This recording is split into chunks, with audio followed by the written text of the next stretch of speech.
నాగర్ కర్నూలు జిల్లా బిజినేపల్లి మండలంలోని బాలుర సాంఘిక గురుకుల సంక్షేమ వసతి గృహాన్ని గురువారం రాత్రి నాగర్ కర్నూలు స్థానిక సంస్థల అదనపు కలెక్టర్ దేవా సహాయం ఆకస్మిక తనిఖీ చేశారు. ఈ సందర్భంగా విద్యార్థులకు వండిన భోజనాన్ని ఆయన పరిశీలించారు. టీచర్స్ మెస్ కమిటీతో భోజనం ఎలా ఉందో ఆరా తీశారు. బియ్యాన్ని పరిశీలించి బియ్యం స్టాక్ రిజిస్టర్ను చెక్ చేశారు. వండే బియ్యాన్ని ఒకరోజు ముందే శుభ్రం చేసుకుని సిద్ధంగా ఉంచుకోవాలని వంట ఏజెన్సీకి సూచించారు. అనంతరం విద్యార్థులతో కలిసి భోజనం చేసి ముచ్చటించారు. భవిష్యత్తులో ఏం కావాలనుకుంటున్నారని, మీ ఆశయం ఏమిటని విద్యార్థుల్లో అడిగి తెలుసుకున్నారు. అనంతరం 10వ తరగతి విద్యార్థుల స్టడీ అవర్స్ ను పరిశీలించారు. గురుకుల పాఠశాలలో ఏవైనా సమస్యలుంటే నివేదిక ఇవ్వాలని పాఠశాల ప్రిన్సిపల్ను ఆదేశించారు.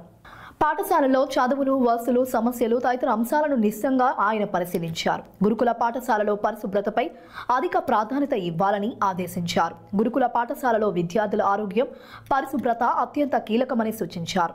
ప్రభుత్వం ప్రకటించిన మెనూ ప్రకారం విద్యార్థులకు భోజనాన్ని అందించాలని సూచించారు. అనంతరం విద్యార్థులతో కలిసి పాఠశాలలోని రాత్రి బస చేసిన ఆయన విద్యార్థులకు ఎలాంటి సమస్యలు లేకుండా చూడాలంటూ నిర్వాహకులకు ఆదేశించారు.